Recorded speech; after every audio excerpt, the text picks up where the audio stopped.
और कांग्रेस का जो मैनिफेस्टो है, ये मैनिफेस्टो देखने से ऐसा लगता है कि ये भारत का चुनाव के लिए नहीं, कोई पाकिस्तान चुनाव के लिए ही ये घोषणा पत्र बनाया गया है। 18ನೇ ಲೋಕಸಭಾ ಚುನಾವಣೆಗಾಗಿ ಕಾಂಗ್ರೆಸ್ ಪಂಚ್ ನ್ಯಾಯ ಹೆಸರಿನಲ್ಲಿ ಬಿಡುಗಡೆ ಮಾಡಿರುವ ಪ್ರಣಾಳಿಕೆ ವಿರುದ್ಧ ಬಿಜೆಪಿ ನಾಯಕರು ಟೀಕಾ ಪ್ರಹಾರ ನಡೆಸಿದ್ದಾರೆ. ಕಾಂಗ್ರೆಸ್ ಪ್ರಣಾಳಿಕೆಯನ್ನು ಭಾರತಕ್ಕಾಗಿ ಮಾಡಿಲ್ಲ, ಪಾಕಿಸ್ತಾನಕ್ಕಾಗಿ ಮಾಡಿದೆ ಅಂತ ಅಸ್ಸಾಂ ಮುಖ್ಯಮಂತ್ರಿ ಹಿಮಂತ ಬಿಸ್ವಾ ಶರ್ಮಾ ಕಟುವಾಗಿ ಟೀಕಿಸಿದ್ದಾರೆ. ಕಾಂಗ್ರೆಸ್ ಪಾಕಿಸ್ತಾನಕ್ಕಾಗಿ ಪ್ರಣಾಳಿಕೆಯನ್ನು ರಚಿಸಿದೆ ಅಂತ ಆರೋಪಿಸಿದ್ದಾರೆ.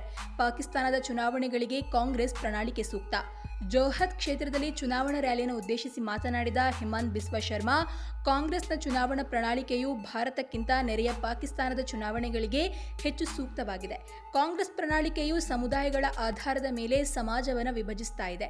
ಒಂದು ಸಮುದಾಯದ ಓಲೈಕೆ ರಾಜಕಾರಣ ಇದಾಗಿದ್ದು, ಇದನ್ನು ನಾನು ತೀವ್ರವಾಗಿ ಖಂಡಿಸ್ತೇನೆ ಅಂತ ಅಂದಿದ್ದಾರೆ.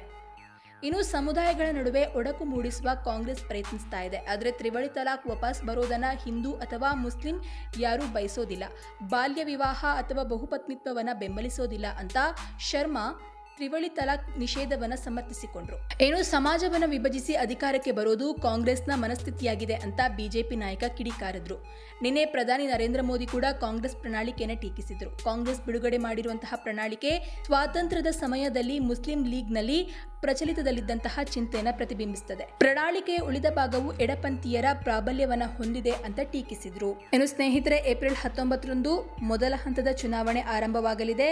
ಜೂನ್ 1ರಂದು ಕೊನೆಯ 7ನೇ ಹಂತದ ಮತದಾನ ನಡೆಯಲಿದೆ. ಜೂನ್ 4ರಂದು ಚುನಾವಣಾ ಫಲಿತಾಂಶ ಹೊರಬೀಳಲಿದೆ. ಆದರೆ ನಿಮ್ಮ ಕ್ಷೇತ್ರಗಳಲ್ಲಿ ಯಾವಾಗ ಎಲೆಕ್ಷನ್ ನಡೆಯುತ್ತೋ ಅವತ್ತು ನೀವು ತಪ್ಪದೆ ವೋಟ್ ಮಾಡೋದನ್ನ ಯಾವುದೇ ಕಾರಣಕ್ಕೂ ಮರಿಬೇಡಿ. ಕರ್ನಾಟಕದಲ್ಲಿ 2 ಹಂತದಲ್ಲಿ ಚುನಾವಣೆ ನಡೆಯಲಿದೆ. ಒಂದು ಏಪ್ರಿಲ್ 26 ಹಾಗೆ ಮತ್ತೊಂದು ಮೇ 7ರಂದು. ಯಾವುದೇ ಕಾರಣಕ್ಕೂ ಮಿಸ್ ಮಾಡದೆ ವೋಟ್ ಮಾಡಿ. और कांग्रेस का जो मैनिफेस्टो है, ये मैनिफेस्टो देखने से ऐसा लगता है कि ये भारत का चुनाव के लिए नहीं, कोई पाकिस्तान चुनाव के लिए ही ये घोषणा पत्र बनाया गया है। लोग कोई नहीं चाहते है कि ट्रिपल तलाक फिर आए, कोई नहीं चाहते कि बाल विवाह दोबारा हो आना चाहिए, कोई नहीं चाहते है कि एक ही लोग 2-3 शादी करे। कोई हिंदुस्तान का ना हिंदू चाहते हैं ना मुसलमान चाहते हैं।